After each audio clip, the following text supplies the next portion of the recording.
For more on this, we're now joined by Phakamile Hlubi-Majola, spokesperson of the National Union of Metalworkers of South Africa, and she joins us via our video link. Phakamile, thank you so much for joining us here on SABC News this evening. As NUMSA, you've taken a very strong stance here when it comes to government and implementing or rather removing these exemptions when it comes to load shedding, and you are threatening to actually take government to court.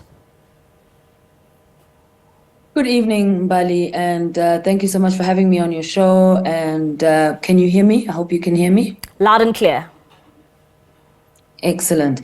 Yes, you are correct. NUMSA was one of the organizations that was involved in that multi-stakeholder court action to take the state to court over load shedding. We argued that the rolling blackouts were undermining the fundamental rights that are enshrined in the Constitution, where the state has a duty to provide education, to provide access to healthcare, and also to guarantee safety. And the fact that we have these daily constant blackouts, also known as load shedding, means that those rights are being undermined. And thankfully, the High Court agreed with us.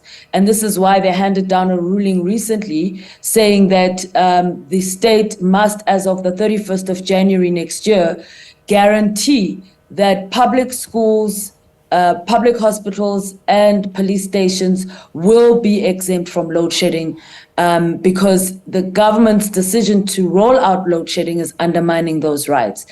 So having secured that victory, we now feel that we need to take it a step further because, of course, that victory was really important for the working class to ensure that we guarantee energy in those critical sectors. But at the same time, our economy is also collapsing as a result of load shedding. NUMSA has experienced massive job losses in small and medium-sized enterprises where companies are closing down, other companies have downsized because most companies frankly can't afford generators and can't afford, to conduct business without regular electricity. So what we're saying is that if government is not willing to reconnect the power stations or the units that it shut down, then we are going to take them to court as another measure to compel them to guarantee energy for all sectors in this country. Phakamile, are we beginning to see some sort of plan here coming out from government when it comes to how it plans to exclude especially those essential services in this country, just like the likes of hospitals and clinics, as well as schools and police stations? Is there some sort of plan that says they are indeed working towards making sure that come the 31st of January, these very important institutions will not have rolling blackouts? I personally have not heard of a plan. I certainly hope they are working on a plan because there is a court order and they're compelled to uphold the court order. It is our view, though, that they could solve this crisis quickly if they simply were to reconnect those units. As I speak to you, we have lost over 2,200 megawatts of power because our government took a decision to prematurely shut down units in power stations.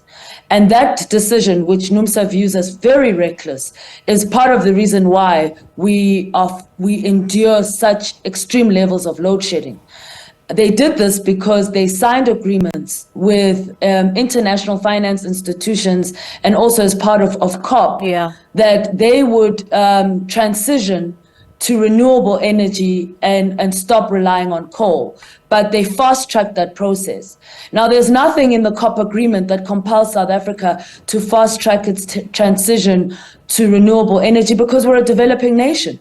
South Africa simply volunteered to do that under pressure from lobbyists, from renewable energy lobby groups in this country. And they did so in a manner that was senseless, in a manner that was reckless, and in a manner that did not define any kind of clear plan as to what kind of backup energy we would use in the interim when you shut down these power stations prematurely. Secondly, the other mistake that they made was to believe the narrative from renewable energy lobbyists that you can run an economy on renewable energy. It's just not true. Germany, the UK, America continue to rely on coal, on nuclear or on gas as their base. Yes, they do have renewable energy, but they don't depend on it to drive the economy.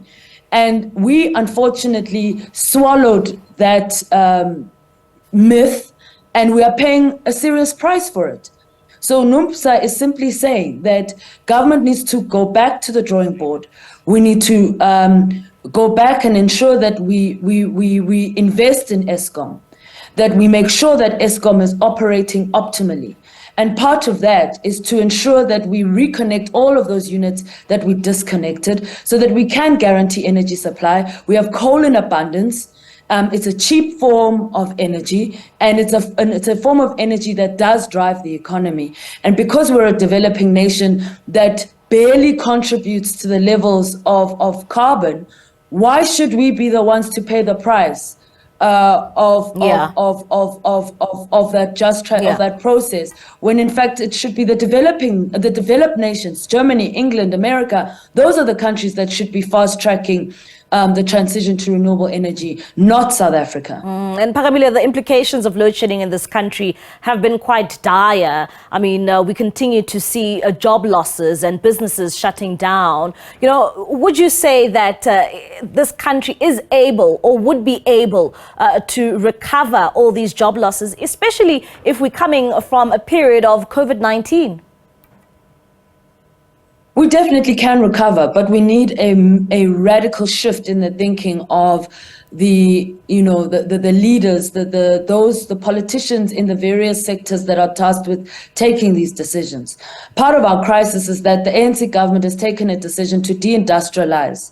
They have sort of shifted away from a focus on manufacturing, and they focus heavily on the financial services sector.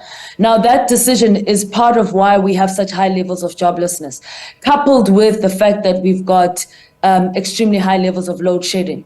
So there needs to be a radical shift in the decisions that we've taken as far as policy to ensure that we can actually recover these jobs that are lost.